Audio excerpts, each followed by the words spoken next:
I will just get started and say welcome to everyone. Thank you very much for joining us. And I am going to jump right into my part of this presentation. What I want to start talking about is culture and talking about what it actually is. So if we go to the dictionary, culture is customary beliefs, social forms, and material traits of racial, religious, or social groups. It's one definition of culture. Another definition is characteristic features of everyday existence, for example, diversions or the way of life that's shared by people in a place or a time, like fireworks on January 4th, or parades, or sports. In some countries, it's football. In other countries, it's soccer.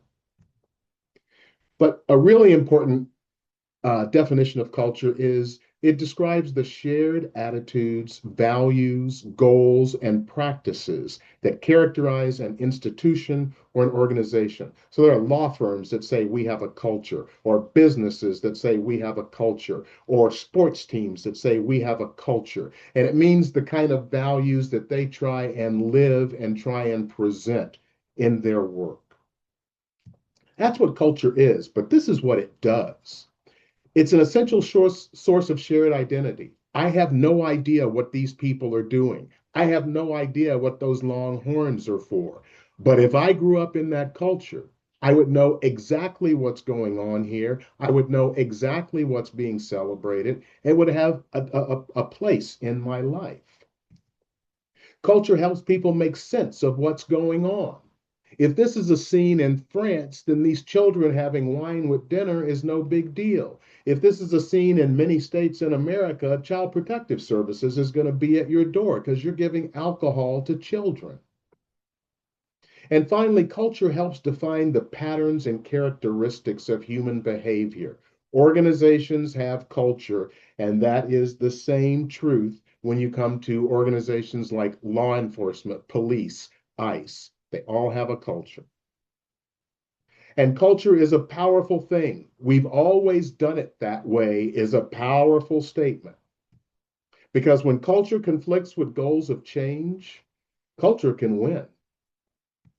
And when significant changes in the world conflict with culture, those changes can be ignored. Because culture lets people know what is expected, and people waste little time deciding on how to act in a given situation. That little red asterisk is there because that is especially important with law enforcement. Law enforcement in the United States has been trained with 400 years of culture on how to react, especially when dealing with Black Americans and other people of color.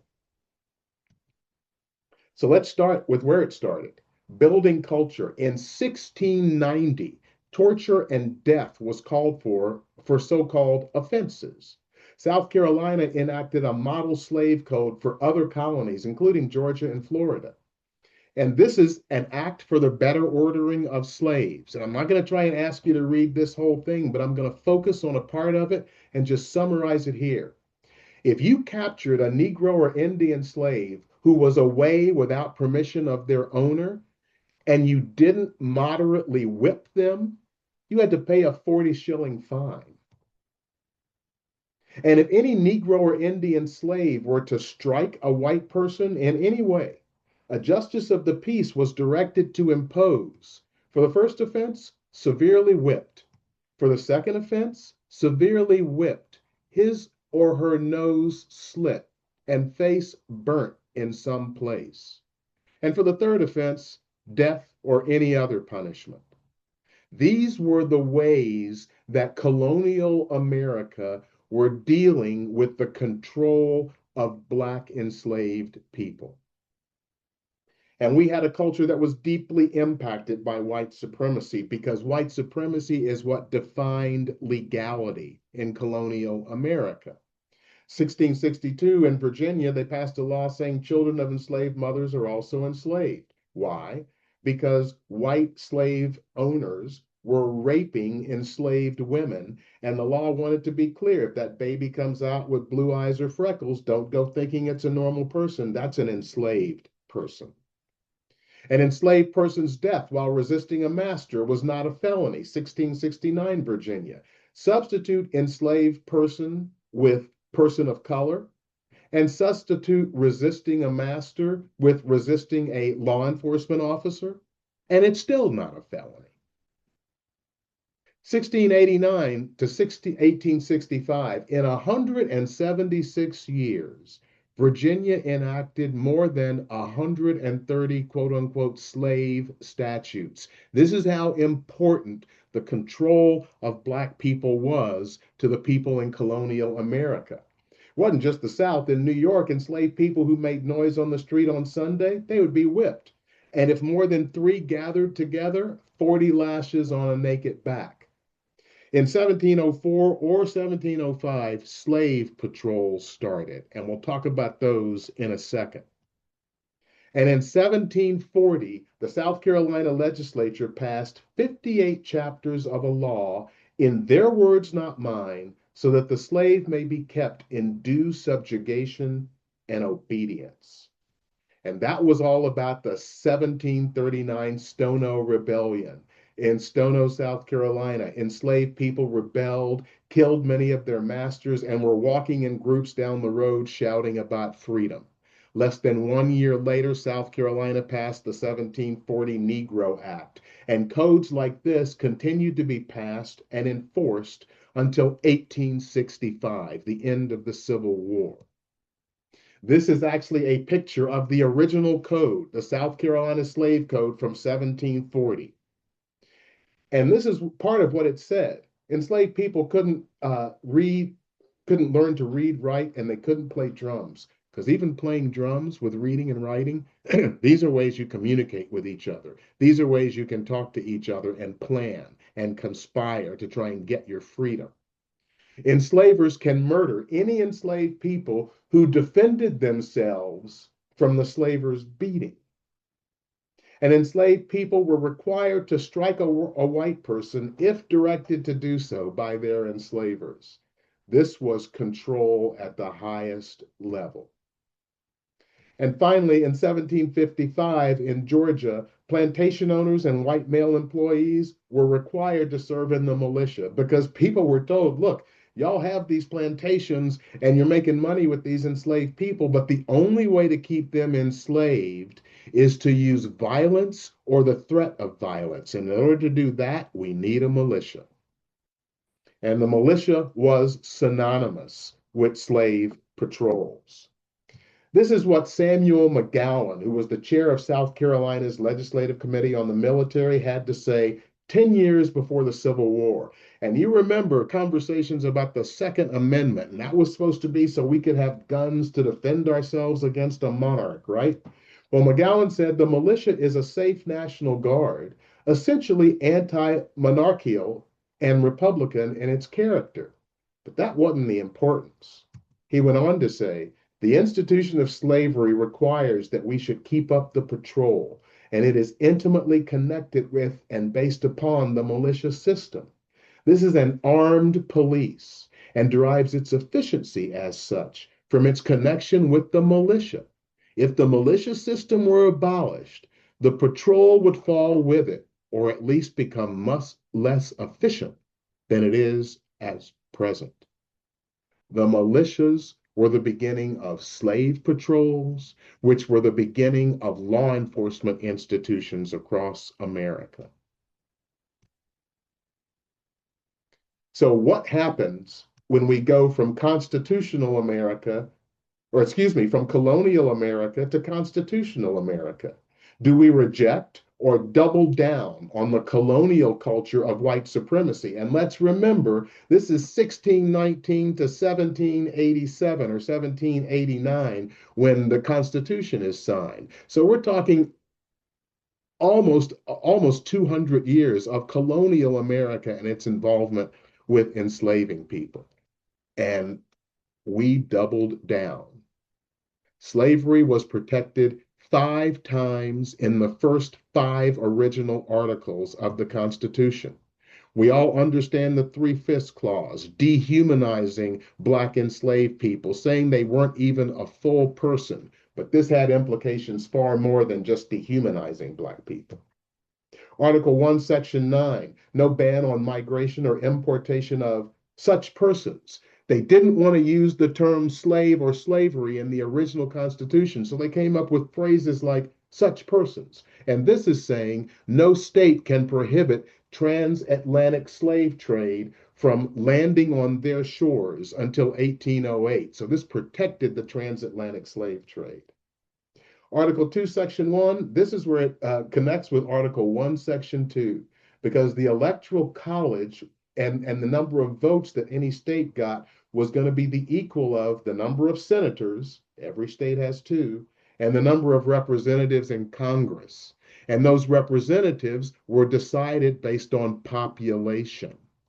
And so, with the 3/5 clause, like in the state of Virginia, if there were 500,000 enslaved people, that means they added 300,000 people to their population, which increased their number of representatives. And if you want to know how this worked, 9 of the first 12 presidents of the United States were from the South, and 7 of those 9 were from Virginia. Article 4, Section 2 made it clear any person held to service or labor, another phrase to describe enslaved people, had to be delivered up on demand. If you escaped, it was unconstitutional for you to be free, and anybody that caught you had to send you back to your owner. And finally, that no ban on migration or importation in Article 1, Section 9, the people who wrote the Constitution were afraid, well, what if somebody comes along and tries to amend the Constitution and get rid of Article 1, Section 9? So they just protected it in Article 5 and said, you can't amend that until 1808. This is how important it was to our country.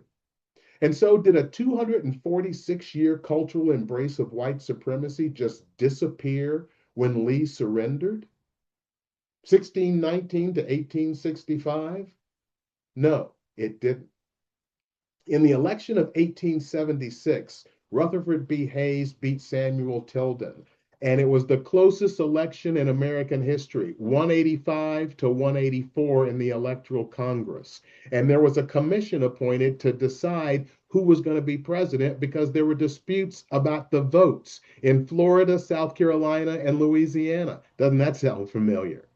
And this commission decided to give the vote to Hayes, the Republican, but there was a deal that was cut. And I'm going to show you part of a telegram that was sent from Hayes supporters, the Republicans, to Tilden supporters, the Democrats, trying to make them understand there was something in it for them.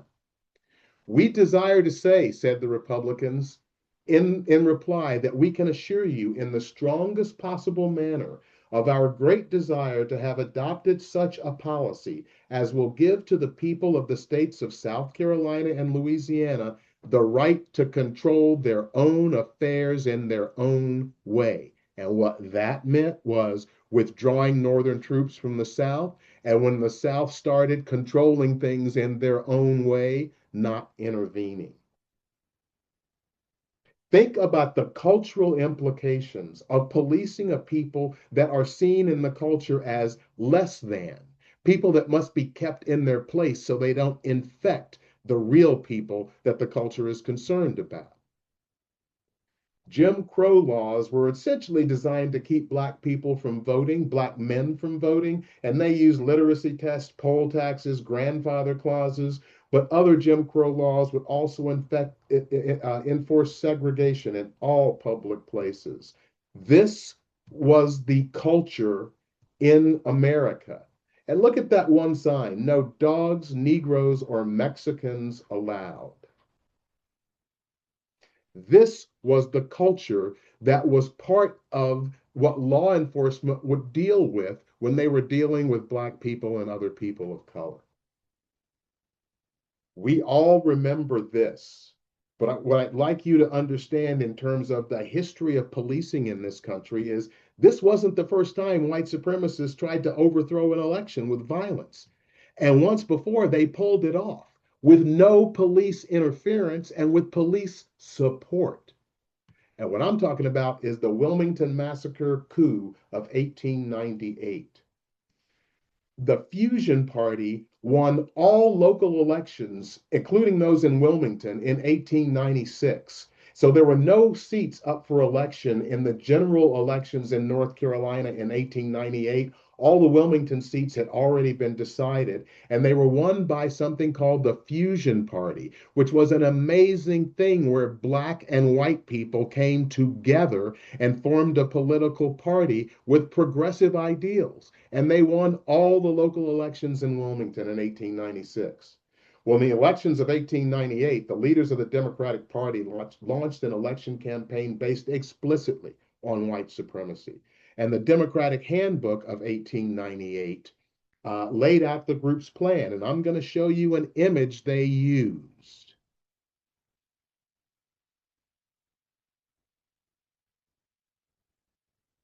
This was the culture that law enforcement operated in. And what happened? After the election results in other parts of the state saw white supremacists elected in significant numbers, this is the historical marker in Wilmington. Armed white mob met at the Armory November 10, 1898. Marched 6 blocks and burned the office of the Daily Record, a black-owned newspaper. There are photographs of all the people who burned this, including children, and they weren't afraid to have their faces photographed because they knew law enforcement was on their side.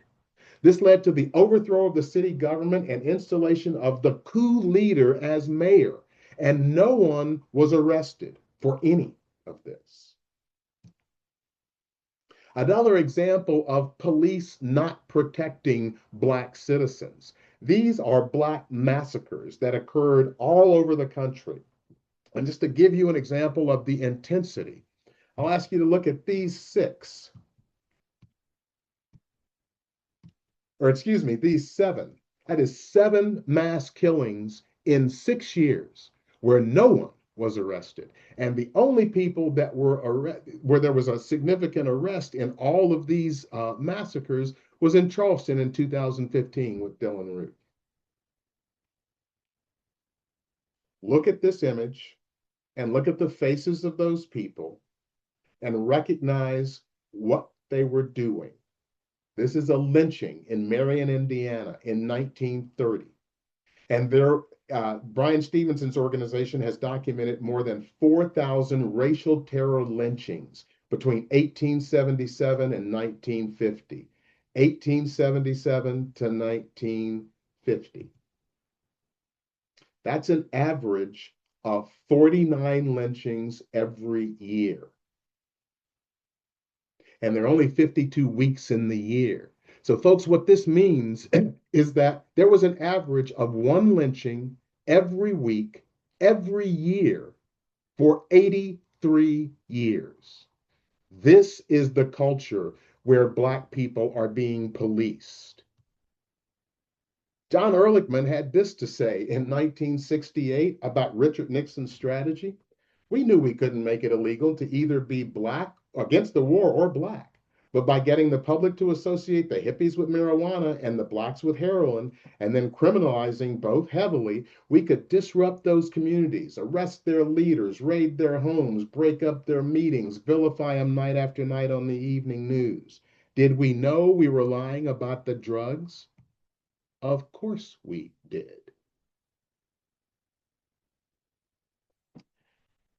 There is audio to this, but you won't be able to hear it. This is just an example of how the culture was responding. This is March 2023, where a newspaper reporter thought that the sheriff and the county commissioner were doing some things that were not appropriate. And so he left his phone in a meeting room with record turned on. And this is what he picked up. You probably can't hear this. Realize like your job. I heard it the other day. Said I heard 10 or 12 people were going to run for sheriff. And I said, fuck, let's get 20. Would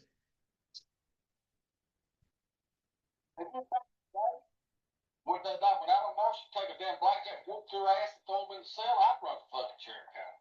Well, it's not like that. I know. We'll take a damn from Mud Creek, hang them up with the damn rope. Yeah. But you can't do that. They got more rights than you got.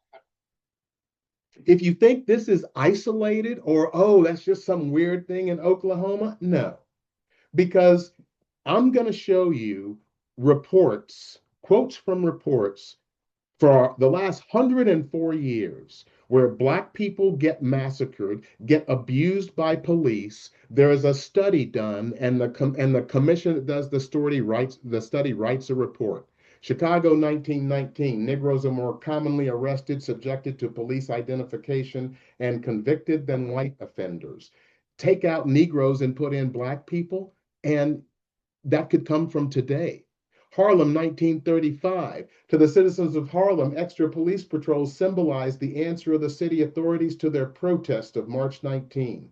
To Harlem, this show of force signified that property will be protected at any cost. Detroit, 1967. And the fact is that many police do reflect and express these white attitudes. The atmosphere of hostility and cynicism is reinforced by a widespread belief among Negroes in the existence of police brutality and a double standard of justice and protection. Imagine that. One for Negroes and one for whites. LA 1992, a grave problem of excessive use of force by a significant number of officers, as well as issues of racism and bias in the LAPD.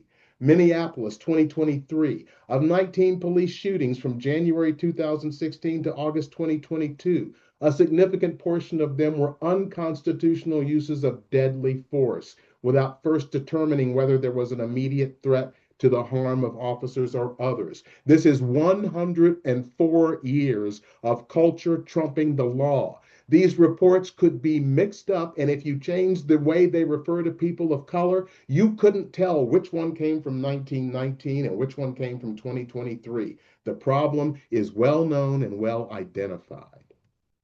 And this is what it's led us to today. This man in Portland is a gang member, and this woman who was with him was believed to have been involved in a shooting. When they arrested them and came into federal court, the federal prosecutor said, "Oh no, Mr. Moncada, he's not a gang member." And Ms. Contreras, she was the victim of a shooting. Renee Good was a domestic terrorist, and so was Alex Preddy, armed to kill many officers. And Miramar Martinez in Chicago, a domestic terrorist. And these are the text messages sent by the man who shot her, the ICE agent who shot her. Read it. 5 shots, 7 holes.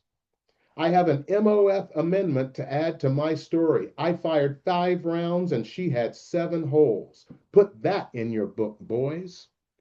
The friend he was texting to, oh, well, it is what it is. And the shooter, yeah, shit happens.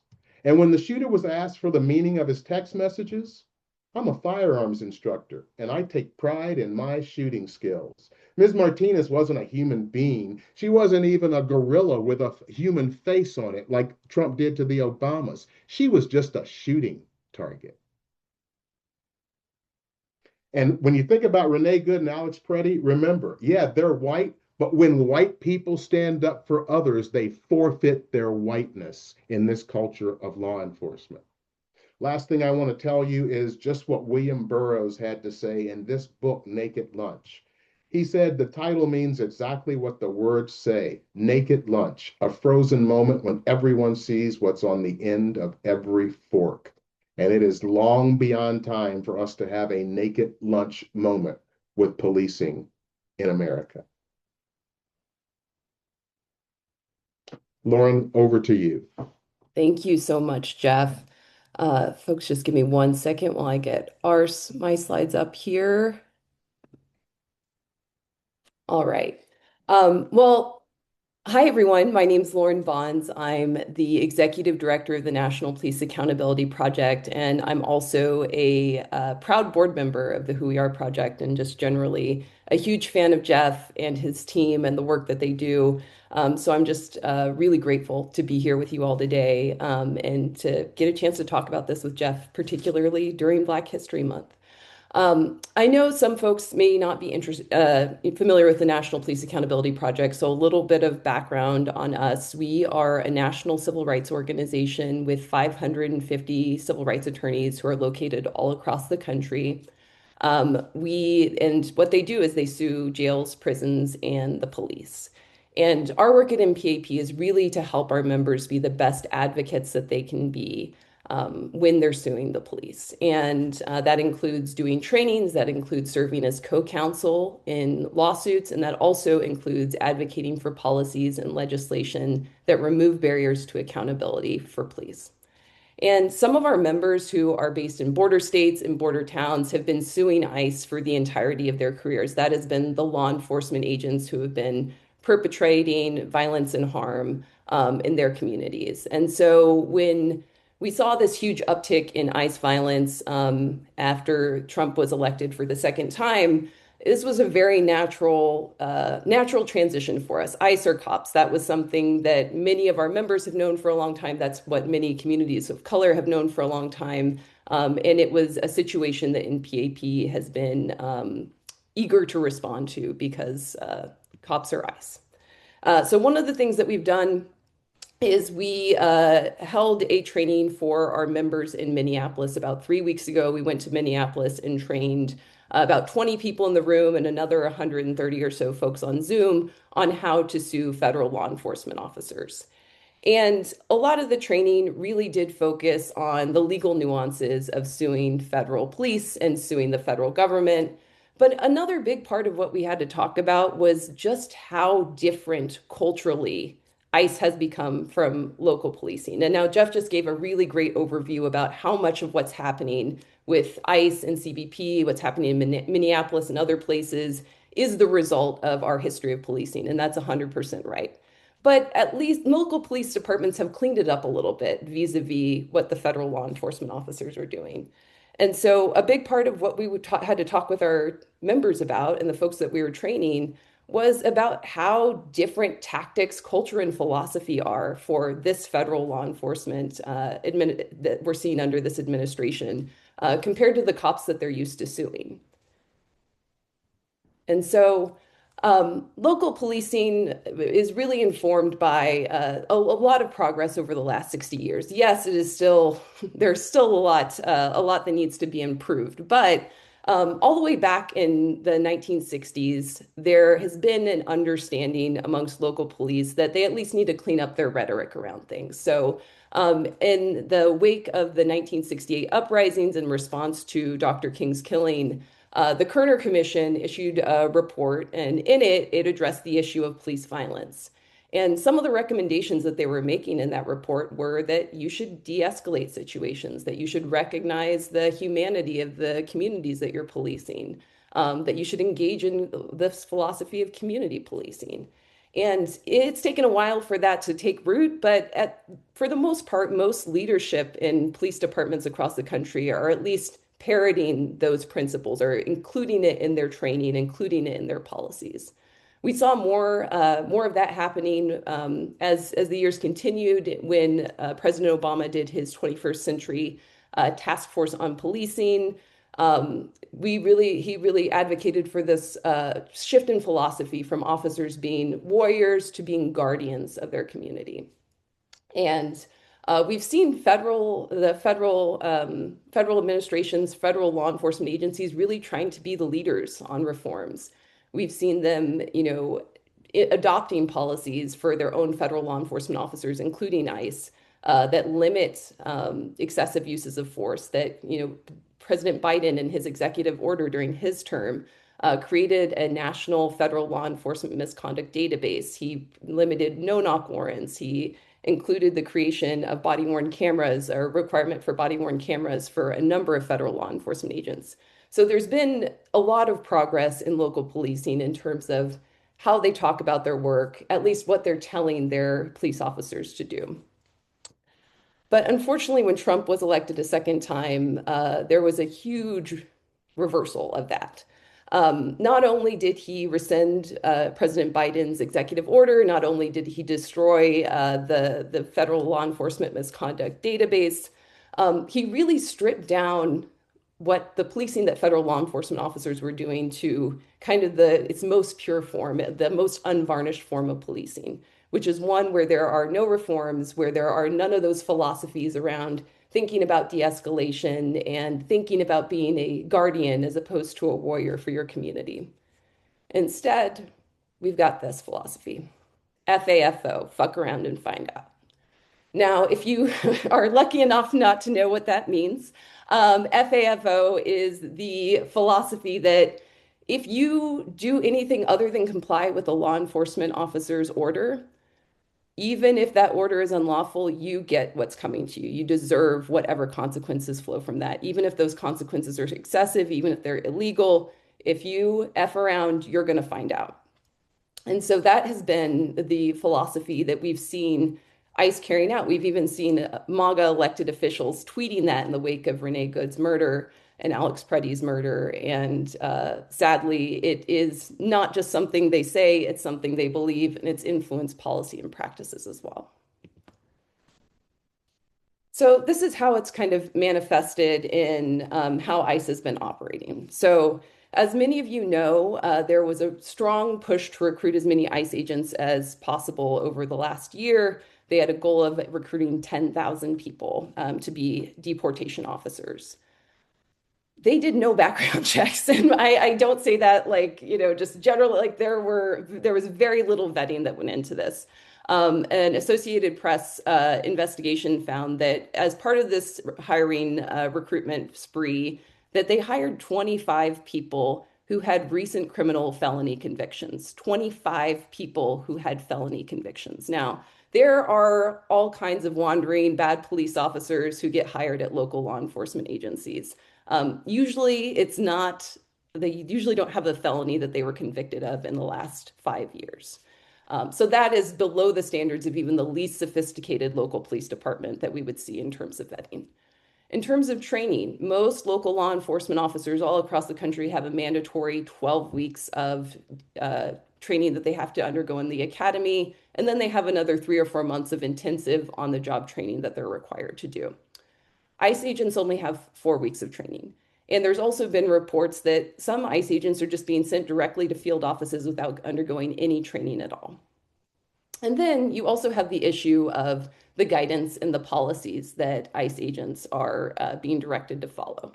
Now, in my career of suing police officers and suing police departments, I think there's been maybe 1 or 2 times where you get a situation where you request documents, you request policies and training, and you actually see in writing that the policies and training are telling the police to do something that is unconstitutional. We are seeing ICE sending out unconstitutional directives to its agents left and right. Most recently, this memo directing them to engage in warrantless home entries in clear violation of the Fourth Amendment. And so, what happens when you don't do background checks, when you undertrain people, and when you tell them to violate the Constitution? We see what we've been seeing in Minneapolis and beyond. Probably the thing that we've seen the most of is just egregious and voluminous incidents of excessive force.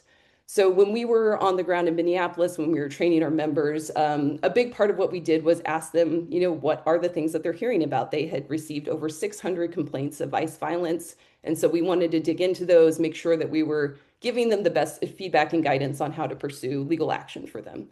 And the most common ones that we heard about were excessive force incidents. So obviously there's been the high profile and tragic murders of Nicole Good and Alex Preddy. And if you went further outside of Los Angeles, there's been another number of other shootings, but there's been lesser forms of excessive force that were reported as well, including the most common thing our members said that they had heard about was what's being depicted in this picture.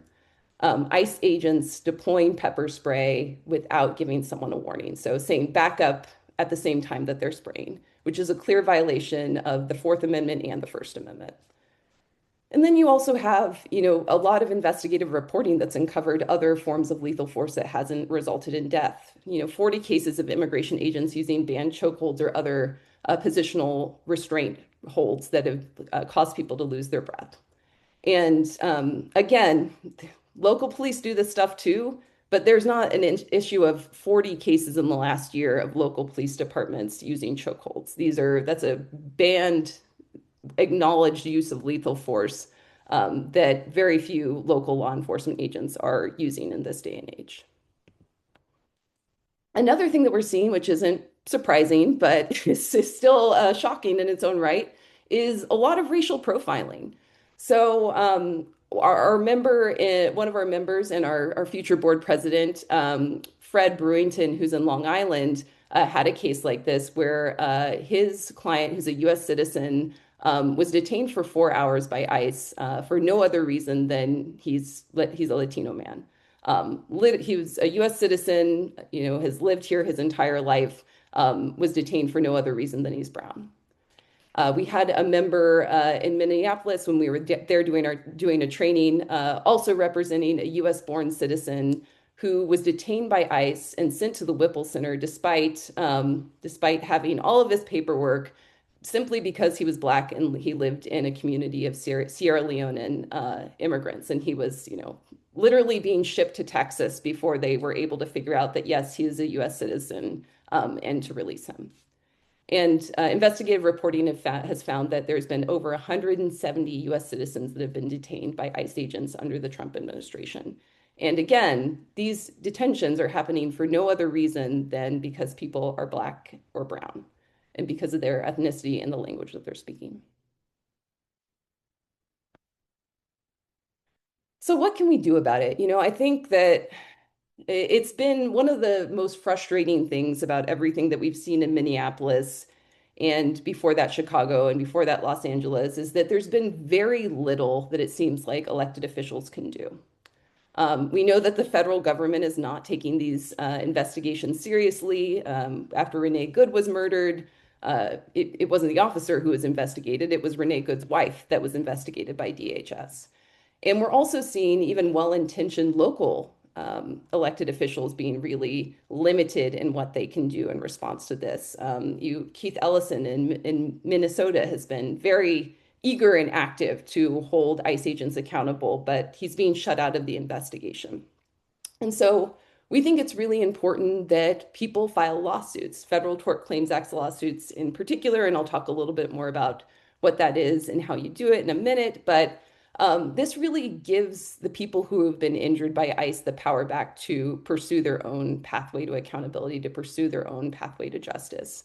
And you don't have to rely on an elected official to, either decide to or be able to, take any legal action to hold ICE accountable.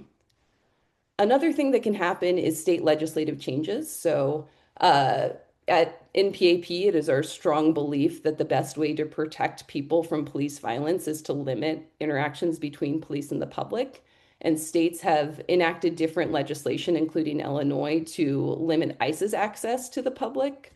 The Illinois Bivens Act, which they passed in September of last year, prevents ICE from going inside courthouses or within a radius of state courthouses. And that has limited the number of deportations that they've been able to carry out in Chicago and other places. And then ending municipal cooperation with ICE. So even if you live in a sanctuary city, even if you live in a sanctuary state, there's a lot of cooperation that's happening between ICE and your local police department.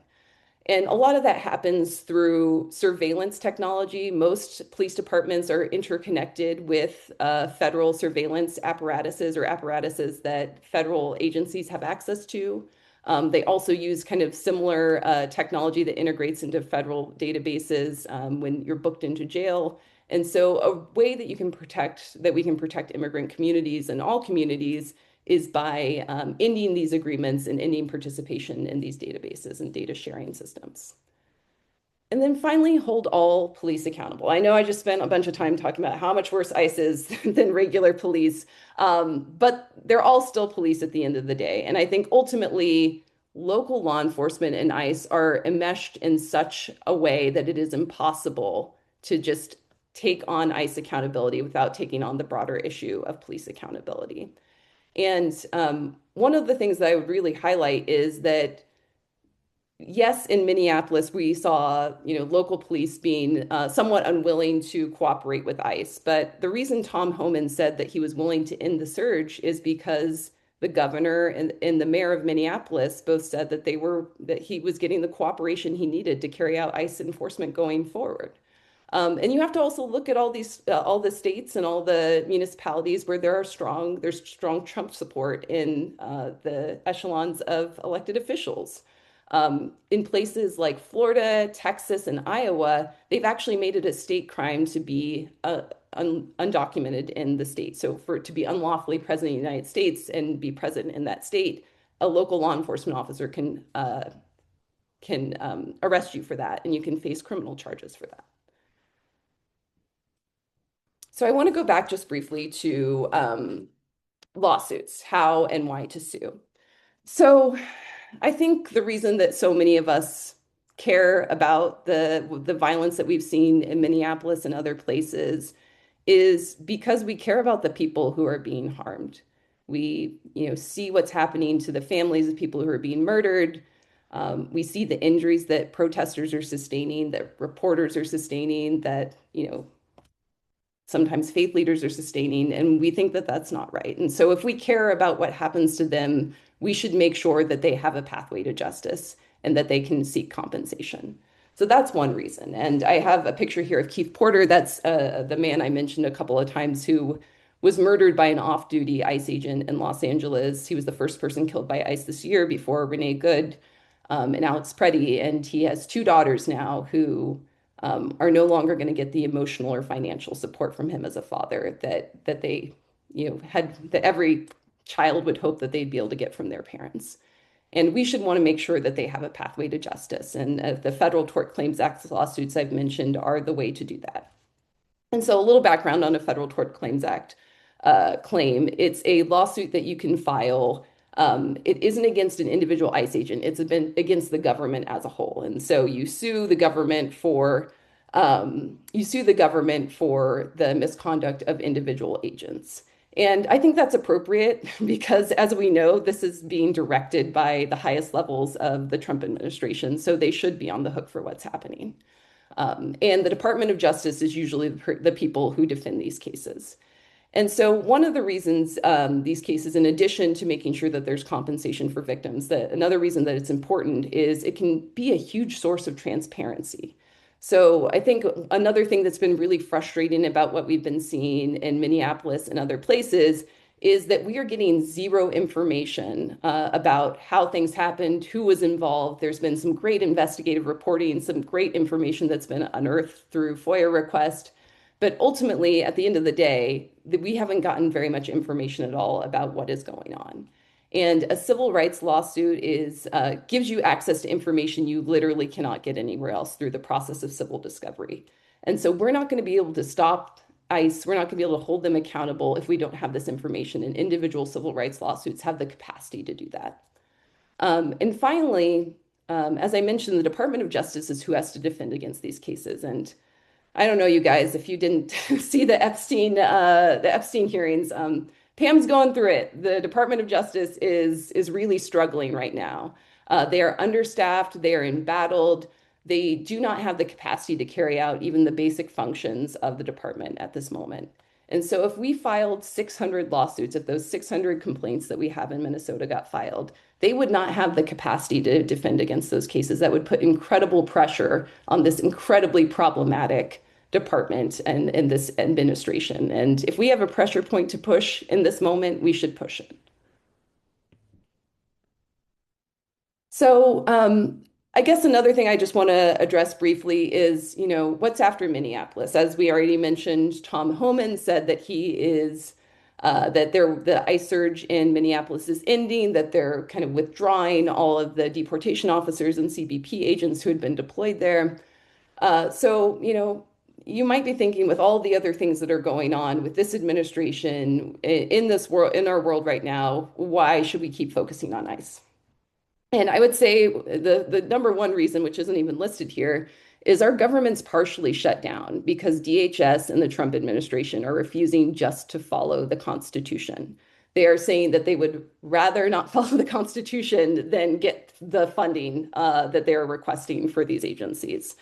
So that should give you a little insight into what they're planning to do. They want to keep breaking the law. They want to keep breaking into people's houses without a warrant. They want to keep using excessive force. They want to keep their masks on. They want to keep their body-worn cameras off. So that should give you an indication of what the plans are going forward. Even if they're leaving Minneapolis, they're going somewhere else next. And in addition to that, we also need to think about the folks who are detained, all those people who are arrested in Los Angeles, all the people who are arrested in Chicago, in Minneapolis. They got sent somewhere. They got sent to Angola and Louisiana. They got sent to Alligator Alcatraz in Florida. They got sent to a detention center in Texas. And we know that the conditions of confinement in those facilities are absolutely abysmal. And we know that their civil rights violations are happening there, and people are in real danger of significant harm and death. And we need to be fighting for their civil rights too and investing in that. We also know that local police-led enforcement is going to continue. There's going to be other, um, I talked about Texas, Florida, and Iowa, but there are a number of other states. I think close to a dozen other states have filed legislation where they are empowering that would empower local police to make arrests for immigration violations for simply being unlawfully present in the state in the United States and being present in that state. And so we're going to see more of that. And the Trump administration is giving grants and other incentives to local law enforcement agencies that are willing to work and support ICE. And we're going to see dispersed surges. Wired just came out with a report last week about all the different places that ICE is leasing rental property in order to have new field offices. And it's literally all across the country. And these are big spaces that they're opening. So we might not see an all-in strategy like we saw in Minneapolis and Chicago. We're going to see in a lot of places strategy, and it's going to still have the same volume of people who are arrested and the same volume of violence. It just might not be as concentrated.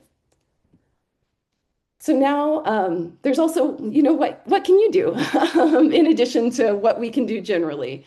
I mentioned the ICE fund or the DHS funding battle. Contact your senators and urge them to reject more funding for ICE and CBP. Don't give up on those demands. We are literally asking ICE and CBP to do the bare minimum that's required by the Constitution. We shouldn't give them more funding until they can commit to that at the very least. Share NPAP's Know Your Rights resource with your network. That will be sent out to you after, those resources will be sent out to you after the briefing today. Support state legislation to hold ICE accountable, including here in Washington. There's a bill prohibiting facial covering for all law enforcement officers that would also apply to ICE. That bill's SB 5855. It just passed out of the Senate.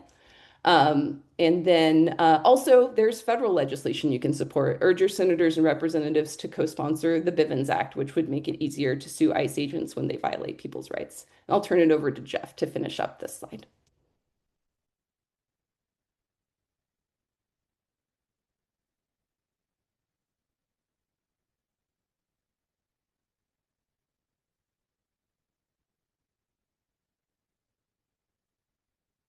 I have to unmute myself. Sorry. I just wanted to talk about the value of jury duty. I think it's something that we don't pay enough attention to, but in this moment, juries are one of the most important tools to be a roadblock against government overreach. We saw them try 4 times to indict the Subway sandwich thrower in Washington, D.C., and the grand jury which is like 18 to 22 people, and they meet in secret. The prosecutor is the only one who can talk with them. Defense lawyers have no right to have any role. The prosecutors don't have to show the grand jury all the evidence. If there's evidence of innocence, they can leave it out. All the grand jury has to find is there's probable cause to believe someone committed a crime, and they return an indictment. They tried 4 times and they couldn't get an indictment against this young man. Then, when they charged him with a misdemeanor, grand juries are necessary for felony charges, charges where you can get more than a year in prison. A misdemeanor, you get a year or less. Grand juries aren't necessary for that. So they charged him with a misdemeanor. And then the trial jury found him not guilty. We saw, and this is just in that case, we saw a grand jury refuse to indict people who were making public statements to our armed forces saying, you have a right and a duty to disobey an illegal order. The federal government tried to get them indicted, and the grand jury said no. In the case in Chicago with the woman who was shot, 5 times but had 7 holes. The federal government got an indictment against her. It was pending. She was going to be going to trial on a felony. And then they came into court and asked for the indictment to be dismissed with prejudice, meaning they can never bring it again, because they were figuring out that the cops were lying. Jurors play an incredibly important role in the criminal legal system. They are literally the last roadblock to government overreach. And if you are thinking of trying to get out of jury duty, I am pleading with you, don't do it. If people like us are not there to serve on juries, then juries lose their power.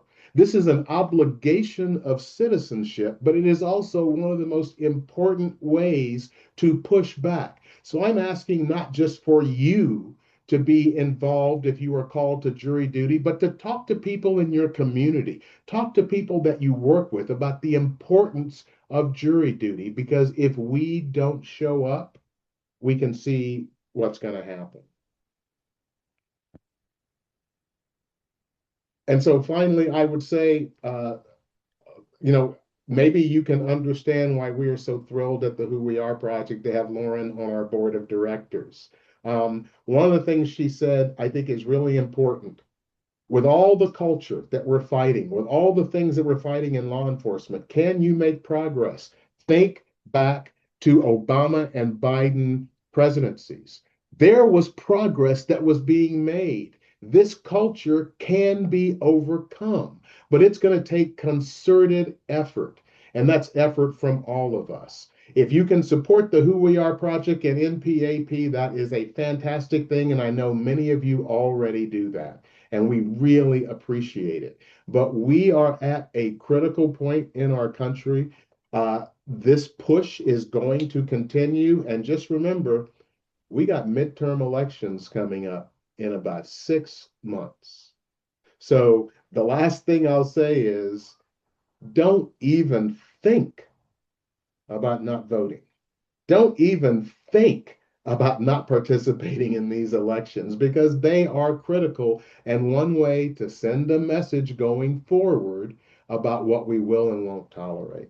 Lauren, thank you for having me join you on this presentation.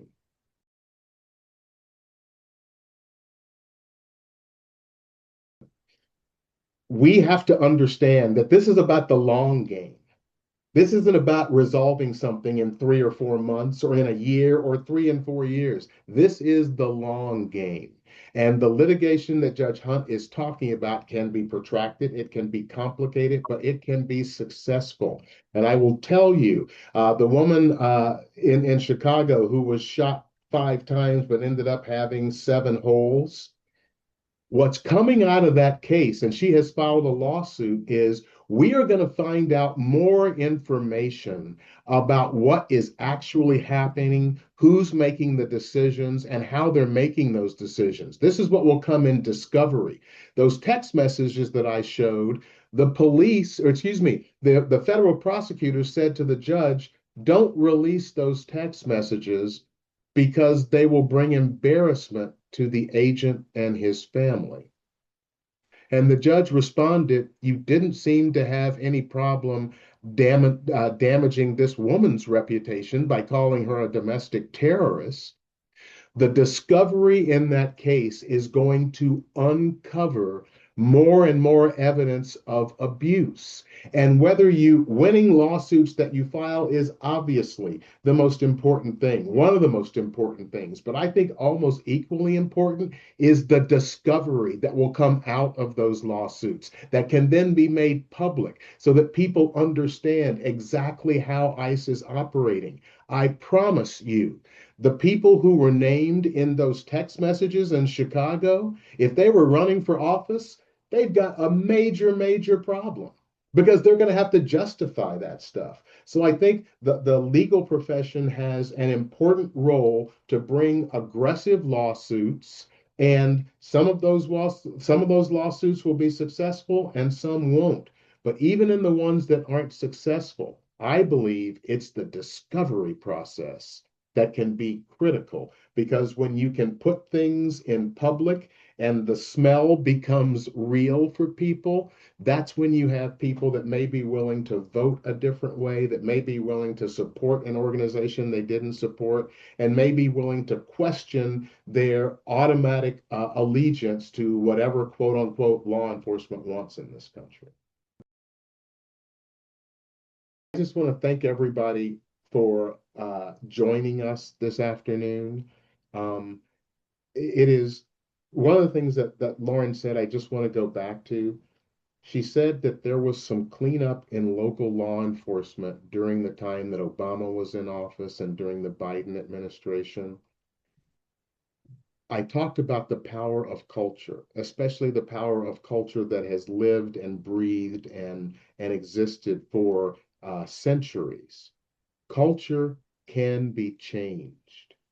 We have seen that. It's not easy, it is difficult, but it can be changed with consistent, persistent effort. There are law enforcement, local police officers all over this country that are looking at what ICE is doing and saying, holy shit, I wouldn't go that far. That's out of bounds. That's ridiculous. And so I think it's important as we sit in this time and see all of this horror happening, it is important to understand that we can make advances here. We can push back on this. We can make this so ugly that the people who are supporting it will face the consequences. If there is a Democratic administration elected in 2028, I hope and pray that they're not going to kind of say, well, let's just wash the books and we'll start all over again.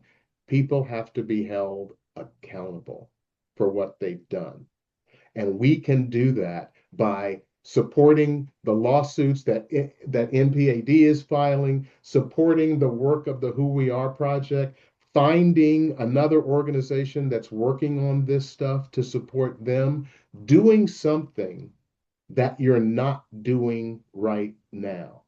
And believe, I know all of us are just like swamped in our lives, but take a look at where we are in our country. Take a look at this moment. And if there's something else that you can do, then do it.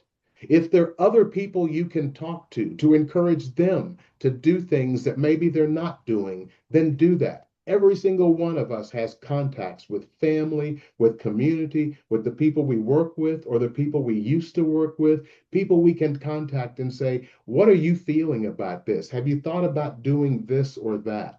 All of us can do what we can do. And I will end with a quote from one of my favorite science fiction authors, Ursula Le Guin, who wrote about a person, and she said this: there was nothing she could do, but there was always the next thing to be done. So if there are 1.5 million people saying there's nothing I could do, imagine if all of them would think about doing one thing, even the same thing, and the impact that that could have. Thank you all for listening and for being concerned. This is what we need in our country right now. And I promise you that our two organizations are not going to stop.